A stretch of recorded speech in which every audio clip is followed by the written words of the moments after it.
Welcome everyone. Delighted that you can join us today for MetLife Care's Retire Right webinar, Village 101 with Paula Bishop. Kia ora koutou, my name is Helena, and along with Marie, we'll be your hosts for the next hour. Before we share a rundown of what's happening today, we firstly wanted to express our hope, courage, and aroha to everyone across Aotearoa in these shifting times, and we're delighted to meet you online. You've most likely joined a Zoom meeting, but the Zoom webinar is slightly different. You'll notice that you don't have any option to turn on your camera or microphone. This is so the webinar stays nice and controlled. If you'd like to ask a question, please place it in the Q&A button at the bottom of your screen. Retirement living is a big step and it looks different for everyone. At MetLife Care, we're redefining retirement and building vibrant social communities where people can live extraordinary lives without compromise. We care about you and how you embrace your upcoming retirement. And we're here to support every step of the way, as we've proudly been doing since 1984. Each of our 32 communities across the country is unique, but we hold true to the promise of kind, considered, and respectful well-being at the heart of everything that we do. For myself, I've been with MetLife Care for coming up to 8 years, and I support residents at Crestwood Village in New Lynn. What I truly love about my role is the privileged position I have being part of my residents' lives. They've put their trust in us by choosing to live at Crestwood and make it their home, and I consider it an honor to make that experience as fulfilling as possible. Crestwood truly is our own little slice of paradise, as it's nestled between the bush and the Titirangi Golf Course, a haven for bird lovers.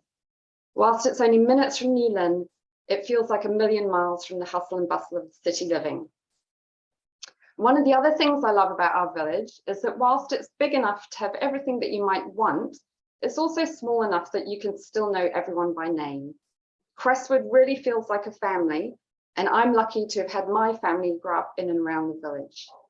I'm also delighted to be joined today by one of our top sales executives, Marie Kaki, and I shall hand over to Marie to introduce herself. Thanks, Helena. Good morning, I'm Marie, and I've worked at MetLife Care for about the same time, almost 8 years. Every day, I look forward to helping people find the home that feels right for them, a home that fits how they want to live in a location and a village they're happy to be. I believe the best way to achieve this is by getting to know what's most important for each person, and then to ensure we can fulfill most, if not all, of their preferences, especially when they take the time to visit and explore our villages. Back to you, Helena. Thanks, Marie. It's now our pleasure to welcome and introduce Paula Bishop. Paula is an online marketing expert, brand strategist, and speaker.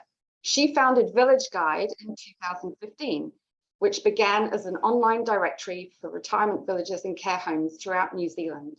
In 2019, Village Guide launched a comprehensive resource centre, which houses everything you need to know to make an informed decision about retirement villages.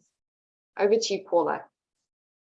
Thank you, Helena, and thank you, Marie, for that introduction. So I'll just share my screen. So good morning, everyone. So this morning I've been invited along to talk to you all about New Zealand's retirement village industry and to really answer some of those common questions that intending residents often have.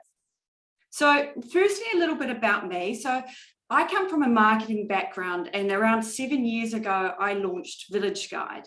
And the idea behind Village Guide was to have a website that listed all retirement villages throughout New Zealand so that you could find what villages were in your area and also find information about each of those villages so that you could more easily create a shortlist of the villages you then wanted to go and visit in person. Now, as the website evolved, a few years ago, we launched our resource centre. So this includes articles and videos and downloadable PDFs, and it will cover a lot of what I'm going to talk to you about this morning, but in more depth. So if you have time after the talk this morning, visit Village Guide and make sure you check out that resource centre. So the way that I'll structure my talk this morning, the first thing I really like to do is actually just to give you a good overview of New Zealand's retirement village industry structure as a whole.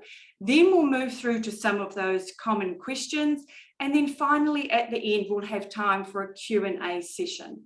So if there's something that I say this morning that you'd like me to go into in a little more depth, then we can do that at the end.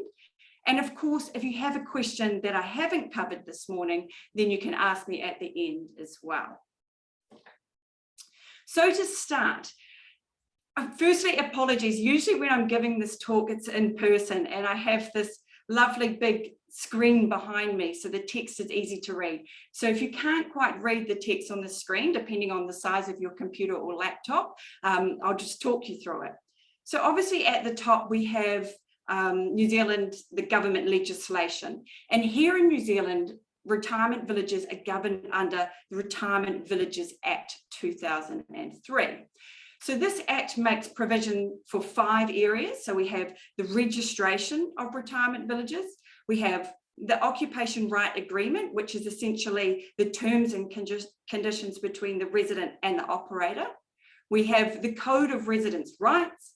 We have the complaints facility and dispute resolution, and the super important document called the Code of Practice.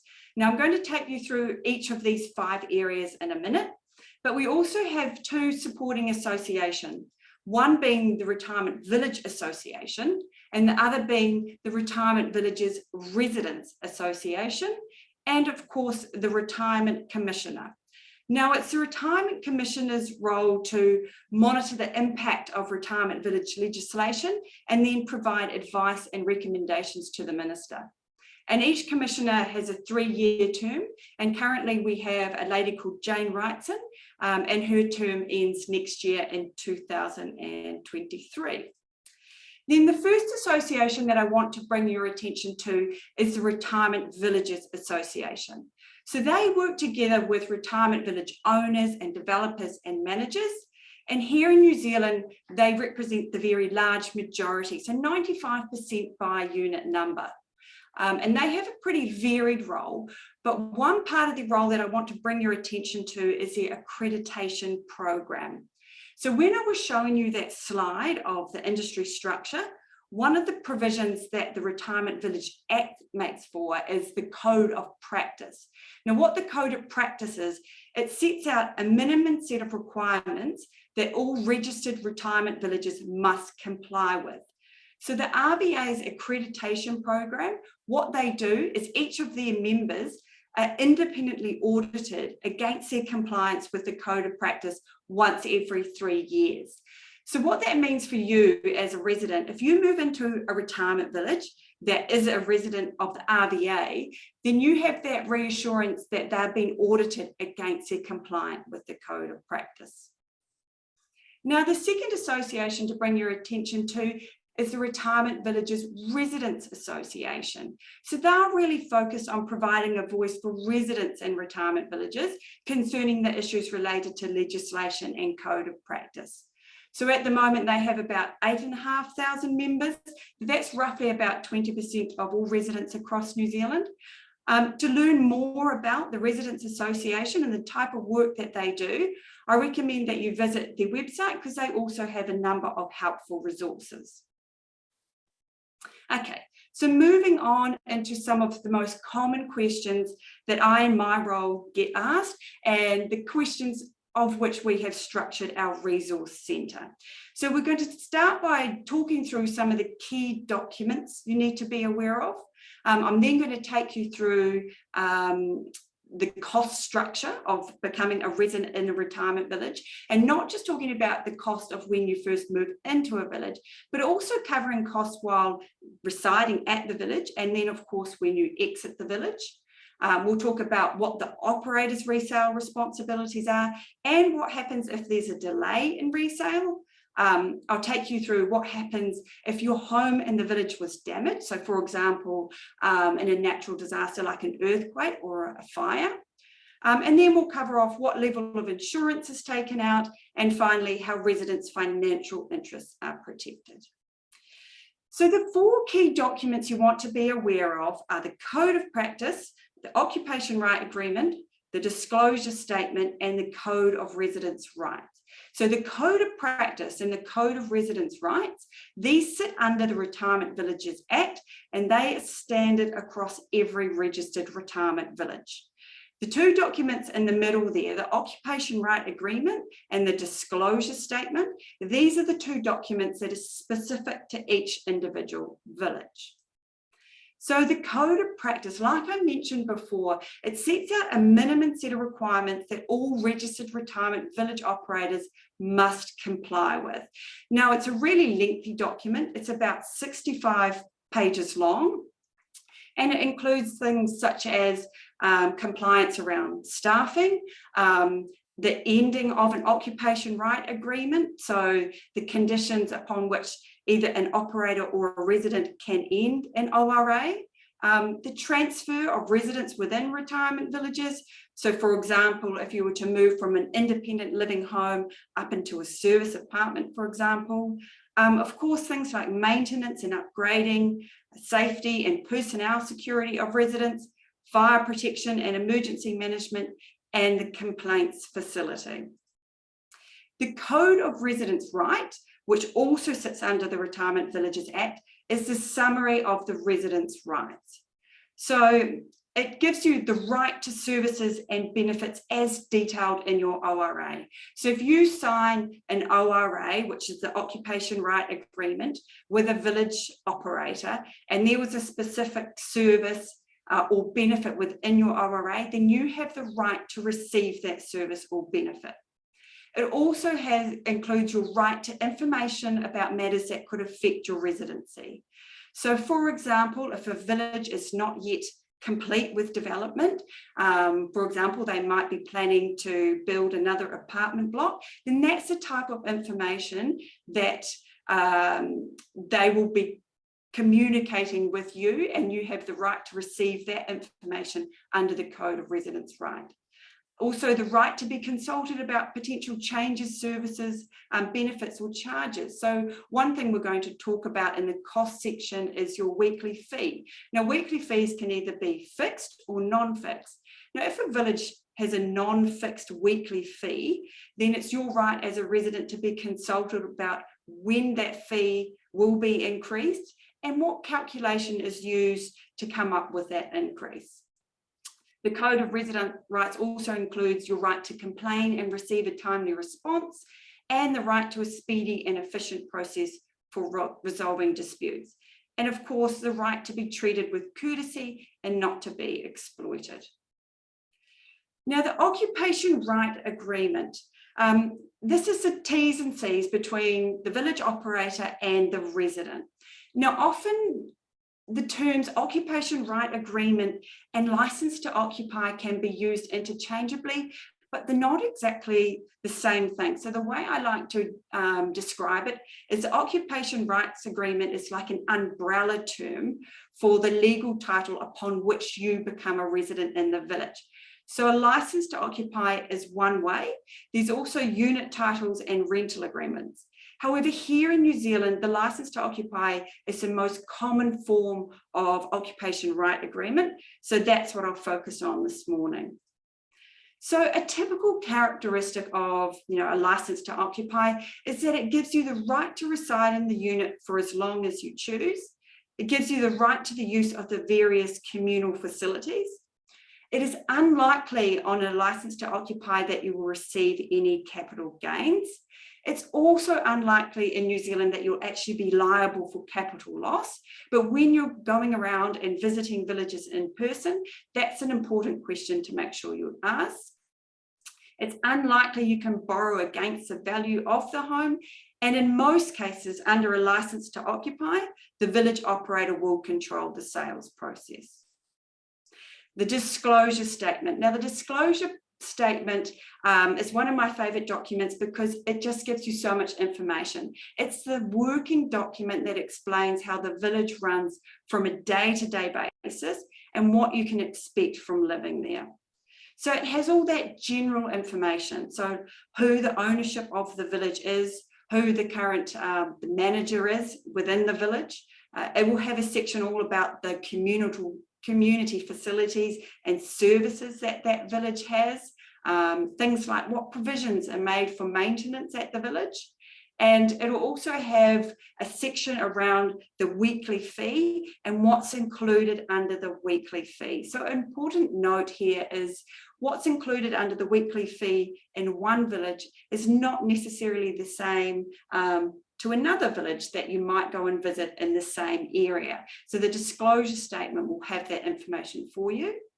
It also has other important information like whether the village is complete or not. So whether they have future plans for development. And it will have information around the conditions and restrictions on the resale of the unit. So for example, whether the village has an age criteria for becoming a resident in their village. And the other thing that the disclosure statement will have is the average time that that village takes to on sale or relicense homes. So there should be a section within the disclosure statement that shows you for the previous 12-month period, how many homes were sold and how many months it took to sell those homes. Now, a hot tip here is the Retirement Village Association put out a document called the Summary of Key Terms. So if you're out there and you're, say, considering 4 or 5 different villages and you're collecting up disclosure statements for each of these villages, by the time you get home, you're going to have an awful lot of paperwork to work through. The point of the Summary of Key Terms is to summarize the most important information for you on a 2-page form. So it's going to include information such as how much the weekly fee is, how much the deferred management fee is, and over how many years it's accrued, whether you are liable for capital loss or could receive capital gains, and a lot of that other important information, including such whether it has a care home on site or not. So I highly recommend that when you're visiting different villages, that you ask for a copy of their Summary of Key Terms, because it really will help you when you're going through and absorbing the different information from each village. Okay, so the next section we're going to talk about is costs. So the way I like to talk through the costs of a retirement village is in 3 parts. So buying into a village, living in the village, and leaving the village. And the reason I do it this way is often in my role, someone might come to me and ask me, can you help me find villages in, area X that meet my budget of X? And although we can help people to do that, to filter down a list of villages, it's not just the initial price that you pay for the home that you need to be aware of. You also want to have a good understanding of the costs while living at the village, and then, of course, when you leave the village. So buying into the village is simple. It's much like buying any other home. You'll pay a deposit and you'll pay your initial capital sum, which is the amount of money that you pay for the home. Costs while living in the village. So villages, they obviously have day-to-day operational costs, such as rates, such as insurance on the communal facilities as well as the homes, security. They'll have costs such as ground maintenance and gardeners, staff wages. So for example, if they had an on-site cafe, the people working within that cafe, and of course their village services. So all of the residents pay a contribution towards these costs, and that's what's known as your periodic cost or your weekly fee. Now, like I mentioned before, weekly fees can be fixed, and by fixed, I mean the weekly fee that is included in your ORA that you sign. So say, for example, that's $160 a week. That is fixed for the lifetime that you're a resident of that village. If the weekly fees are not fixed, now that means that the village may put that weekly fee up from time to time. So if you're visiting a village and their weekly fee isn't fixed, then you want to make sure you have an understanding of how often they review that weekly fee and what calculation they use to coming up with that increase. The next part is personal costs. So you're still going to have to cover some costs that will sit outside the weekly fees. So for example, contents insurance, vehicle insurance, potentially phone and internet, and household power. So usually household power is done on a meter rate, similar to if you're living in a home outside of a village.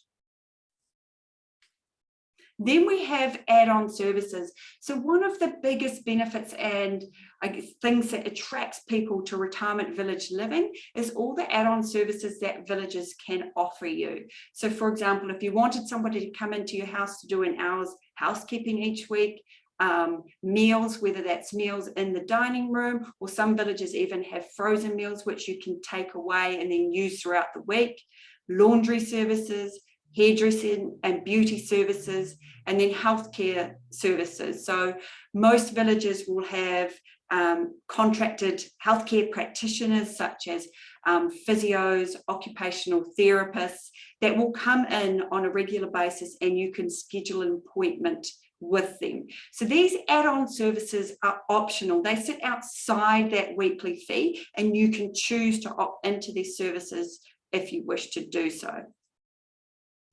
Okay, what about service apartments? So I always like to touch on service apartments because the weekly fee, the amount of money that you pay each week, is slightly different. So the most common way that it works is you'll still pay your weekly fee. So if you moved as an independent living resident and the weekly fee was $160, so you still pay that as your contribution to the things such as rates and security insurance. But then you'll have tailored add-ons. So you'll most likely have, some housekeeping, laundry services, some meals, and then your healthcare services that are included in your weekly package will be tailored to you. So even if you're moving into the village as an independent living resident, I highly suggest that if that particular village has serviced apartments, that you sit down with the sales manager and understand how they structure their service apartment packages so that you have a good understanding right from the get-go. Leaving costs. So the leaving costs that you want to be aware of is a deferred management fee, and I'll work through a calculation there. You also want to be aware of ongoing weekly fee payments. So what I mean by that is when you leave the village, with the example we were using before, say your weekly fee payment is $160 a week, the village doesn't necessarily stop that weekly fee as soon as you leave the village. So that's a really important question that you want to ask the sales managers. It's also included on that RBA key summary terms. But under the code of practice, a village is not required to drop that weekly fee until 6 months after you have left the village. And at that 6-month point, then they have to bring it down to 50%. Now, some villages will stop that weekly fee payment as soon as you have ended your ORA and moved out of the village, but that's something that you want to be really clear about. The other cost when leaving the village is additional fees. So here I'm talking about legal, admin, and marketing fees that may occur through the sales process. Now, some village operators will include those fees in the deferred management fee, and other villages it sits on top. So it's just really important with the different villages that you're visiting, especially if they're not owned by the same operator, that you're clear about these 3 things. Not to make assumptions that because the additional fees were included in the deferred management fee for one village, that's necessarily the same structure for the next village that you visit. So let's just work through a deferred management fee calculation. So for example, if you moved into an apartment and the apartment cost you $400,000 and the village had a deferred management fee of 20%, which was accrued over a 5-year period. That means that for each of the first 5 years that you're living in the village, you will accrue 4% per year.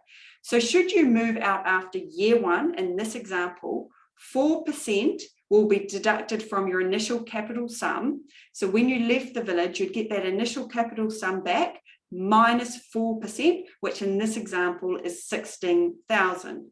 In year 2, you would have accrued 8%. So the $32,000 would be deducted from your initial capital sum. Then at year 5, it wouldn't matter whether you moved out after 5 years or say 15 years, because in this example, the accrual period is 5 years, then the maximum amount you would pay would be 20% of that initial capital sum. So the maximum amount in this example is 80,000. So recapping the costs, you have your deposit and initial capital sum, the money that you pay for the home, much like buying any other residential property. You have your village periodic fee, which is commonly known as your weekly fee. Now that's either going to be fixed or not fixed. You have personal costs like contents and vehicle insurance. You have add-on services, which are optional, such as housekeeping or meals. You have your deferred management fee. Typically in New Zealand, the deferred management fee is going to sit between 20 and 30% and be accrued between a 2 to 5 year period. Now, some villages, the number of years upon which that deferred management fee is accrued could actually be different for the type of home that you're moving into. For example, an independent living home versus a service apartment. So make sure you're clear on that. Additional fees, so these are the fees that pop up during the sales process, and they may or may not be included in the deferred management fee. So another thing you want to be clear on, and ongoing weekly fee payments. So you really want to make sure you know when that weekly fee ends after you leave the village. Does it end once you've completed your ORA and moved out of the village, or under the code of practice, it's not actually required by the village to drop it down to 50% until after 6 months. So you want to be really clear on that point for each different village that you're interested in. A change in circumstances. So I'm just going to touch on this briefly. And what I mean by a change in circumstances is moving within the village. So you might move into an independent living villa, a 3-bedroom villa, and then moved into an independent living apartment, or really commonly go from an independent living situation up into an assisted living situation, which is a service apartment. Or if that village has a care home on site, then you could go from being an independent or assisted living resident up into residential care. So the questions that you want to be asking now is things such as what happens to your occupation right agreement, and specifically the accrual of your deferred management fee. So what I mean here is, for example, if you were living in a villa and you had been there for 3 years prior to moving into a service apartment, so you had accrued 3 years worth of your deferred management fee, then how is that treated when you move up to the service apartment? That's something you want to be asking the sales manager at this early stage. You also want to be aware about whether there's any other additional transfer costs, and to talk to them about your weekly fee. So like I explained before, the weekly fee between an independent living resident and an assisted living resident are quite different in terms of cost, but being assisted living resident, that cost, that weekly fee includes a lot more. So again, it's important to talk to the sales manager about that. The other document that the RVA put out was a best practice guidelines for disclosure of right to transfer to care in a retirement village. So quite a lengthy title. Basically what this is a list of 8 questions. So if you're considering a retirement village that has an on-site care facility, then it's a list of 8 questions that you want to be asking the sales manager about that care home. So things such as what level of care that care home has, and how many beds at each level of care, and other things such as how does the transfer of the deferred management fee work, especially if you're moving into a room within the care home that's sold on an RA. So it's just a good guideline, another document that I recommend you that you print off and take to the different villages when you're visiting. Okay, so the next thing I want to take you through is what are the operator's resale responsibilities? And there's 3 areas here. So we've got marketing, fees, and then your exit payment. So when you leave, the operator must take proper steps to market the unit. So they must consult with the former resident or their families about when the unit goes up for resale, the general nature of their marketing plan, and any charges relating to the marketing and sale of that unit. And the operator must provide monthly updates on the progress of marketing. Fees, now we've been through this before. This is that weekly fee and understanding how soon after you leave, so how soon after your ORA ends, does that weekly fee cease. So in the code of practice, a retirement village is not obligated to reduce it down to 50% until 6 months. And then after that 6 months, you'd still be paying 50% until your home was relicensed. But there are a lot of villages now that have this additional assurance for you that when you leave, that weekly fee will stop straight away. So a really important question you want to be asking. And of course, all fees for personal services must cease as soon as the resident stops permanently living in the residence. So, for example, if you were receiving an hour's worth of housekeeping each week, then of course, when you leave, that must stop. The exit payment, so the operator must pay the former resident all money owing to them under the occupation right agreement within 5 working days of receiving payment in full from the new resident. So this is an important section, and a lot of people seem to have questions around this area, and it's what happens if there is a delay in resale? So what happens if you move out of the village, out of your home, and your home hasn't been sold after or relicensed after 3 months, after 6 months, and after 9 months? So after 3 months, the operator must report in writing to the former resident and then provide detailed monthly reports thereafter. At 6 months, the operator must get an independent valuation of the unit completed. So this is to make sure that the asking price the village operator has for your home isn't above value, and therefore that's what's causing the delay. Now, as the former resident, you can also get a valuation completed, but if you choose to do that, it will be at your own cost. Now, if you choose to do that, then the operator is required to consider both valuations when pricing your home. Now, if your home hasn't been relicensed after 9 months, then the former resident may take a dispute notice to the Retirement Villages Disputes Panel. And just a note at the bottom there that former residents may make a complaint about the sales process at any time if they choose to do so. So questions about the sales process. So these are questions that you want to be asking sales managers. Are you liable for capital loss, or will you receive any capital gains? How soon will weekly fees be stopped after the termination of your contract? Can you apply for an early repayment sum?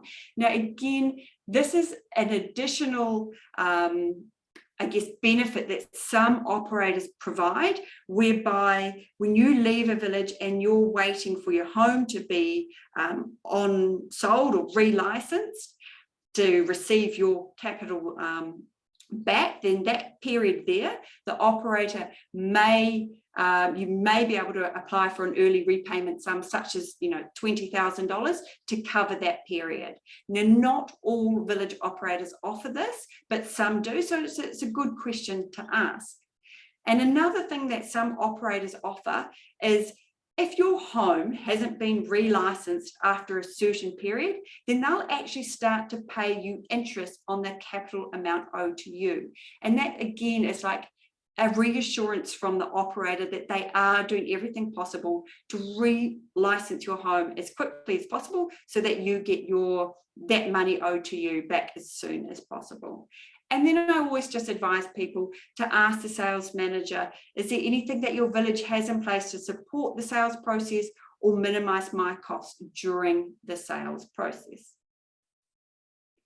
Okay, so two more sections that I want to go through, and one is what happens if my home is damaged? So if your home that you occupy within a retirement village is damaged at no fault of your own through a natural disaster or a fire, then the operator must consult with you to determine whether it is practical to repair or replace your home. So the most likely outcomes following a fire or a natural disaster is one, that it's deemed possible to repair or replace your home. Secondly, you could be offered a transfer within the same village to another home. Third, you could be offered a transfer to another home in a sister village. So what I mean by that is if the retirement village that you're in, the operator that owns that village, if they have a nearby village, they could offer you a transfer to that nearby village. Or finally, your occupation right agreement could come to an end and you could leave the village. So how the process works is, firstly, there'll be a consultation. So a consultation between the affected resident and the operator, and a decision will be made on whether it's practical to repair or replace the home. Now, the operator must put that decision in writing to the resident. Then you may be given the option to transfer. So if it's decided that it's not practical to repair or replace the home, then you may be offered a transfer either within the same village or to a nearby village if the same operator owns a village nearby. And then you either accept or reject that transfer. Now, something to bring your attention to here is within this situation, if say your home is damaged at no fault of your own and the occupation right comes to an agreement, there's two scenarios. So say, for example, the home that you were living in was damaged by a fire and it wasn't possible to repair or replace the home, and the village operator offers you a transfer either within the same village or to a nearby village, and you turn down that transfer, then the ORA will come to an end, but it will be deemed terminated by you. And that means that all the original terms within your ORA will still apply. Now, if we take this same situation where your home has been damaged and it's not practical to repair or replace, and the village operator cannot offer you a transfer, either within the same village or a nearby village, therefore your occupation right agreement comes to an end, then in that situation, you will receive the money owed to you, so the amount you paid for your home, and your deferred management fee will not be deducted. So say you've been living there for 4 years and had accumulated 4 years worth of that deferred management fee. In this particular scenario, that will not be deducted from the initial capital sum you paid for the home. So insurance. What level of insurance is taken out on homes? So according to the code of practice, a village operator must maintain a comprehensive insurance policy to cover loss or damage caused by fire, accident, or natural disaster. So operators must inform residents whether they pass on any policy excess, and if so, in what circumstances. They must keep the insurance valuation of all property types up to date as often as required by the insurance policy.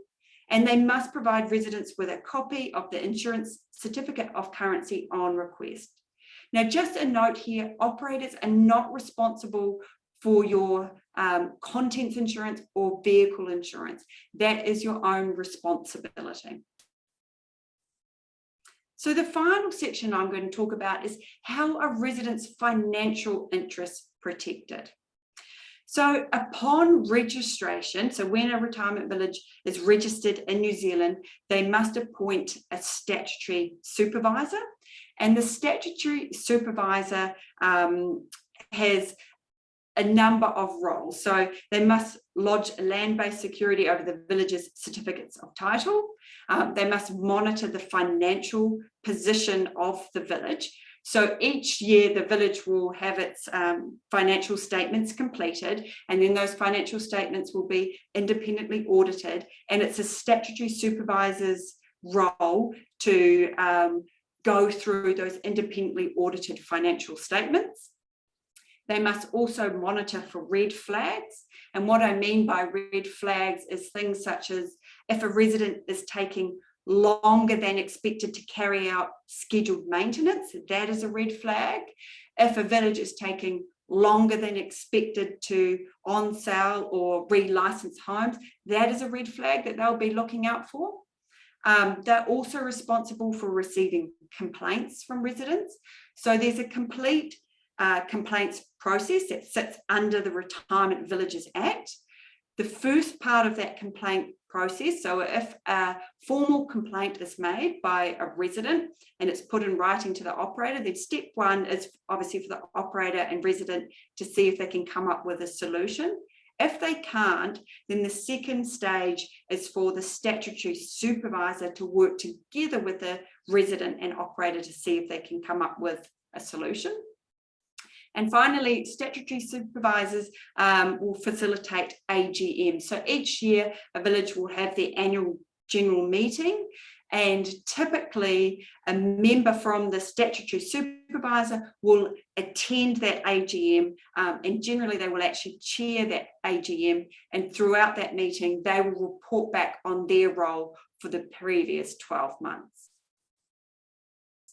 So key takeaways. When comparing village options, be sure to look at all costs. So you want to be considering costs, not just how much it's a home for you to initially buy, but what are those costs while living in the village, those weekly fees, those add-on services, and the costs that you'll still pay yourself, as well as what are the exiting costs.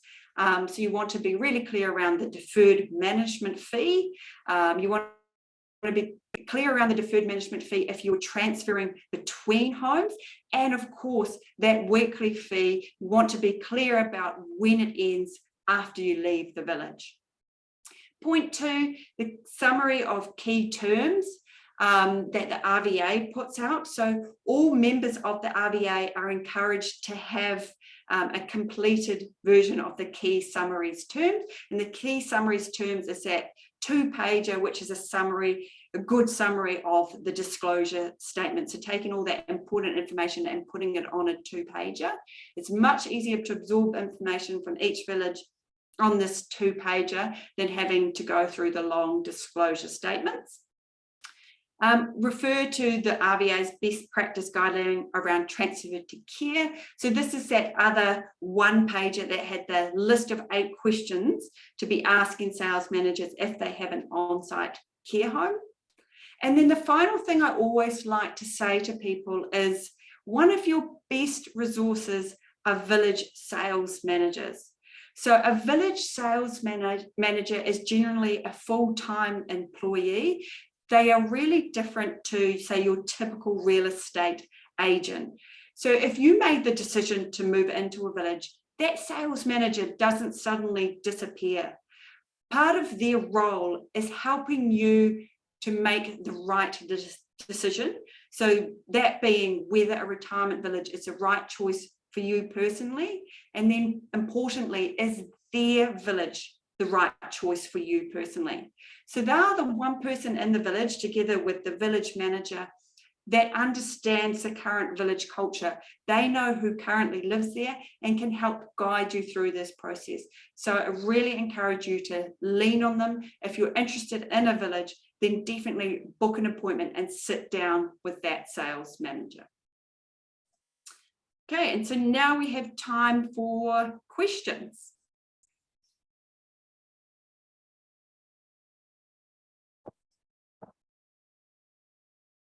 Thank you so much, Paula, for that awesome insight. Now it's time to open up to the floor to questions.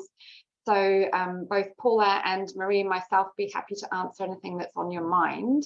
So you just enter the question in the Q&A box, which is down at the bottom of your screen. So first off, I've got a question asking, the presentation has been so useful with so many really pertinent points. Is it possible to get a copy from anywhere? I can check, but I think last time we did record, it has been recorded. So I think the answer is yes to that, that it will be sent out. Yeah, great. Another question, so would you suggest it's a good idea for people to look at a range of different villages when they're researching their retirement options? Yes, absolutely. And I think even this is something that sales managers suggest as well. So even if you kind of are pretty sure on the village you want to move into, it's a really good idea to look at 3 or 4 different villages, if there's that many in your area, just as a comparison, and to make sure that you feel confident in the decision that you have made. Okay, someone else is asking, why is there a deferred fee and what is this for? Yeah, really good question. So the deferred management fee, when I explained before about the weekly fee, which kind of covers your day-to-day costs, the deferred management fee covers those longer term costs. So for example, the refurbishment of your home once you move out and it's refurbished prior to the new resident moving in, as well as the upkeep of the communal facilities.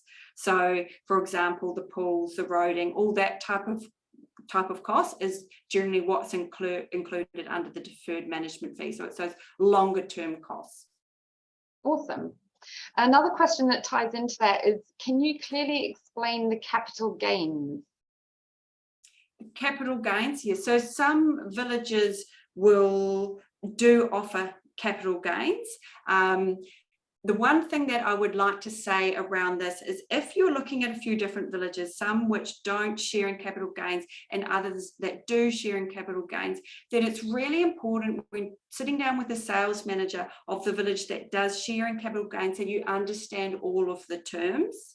So you can get all of the terms if you look at the occupation right agreement or the disclosure statement, but there are often terms in there upon which the capital gain share and how it works. So it's important that you sit down with the sales manager and go through that.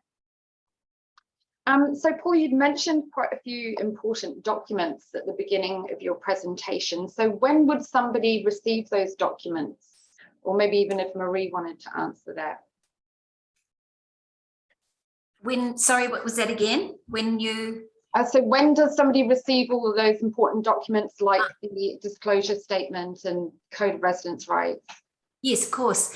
So it is required for us to provide the generic form of those documents at application time, so that you are provided those copies. You can read through them and prepare for the meeting with the lawyer. You obviously do not want to go into a lawyer's meeting cold with not a lot of information.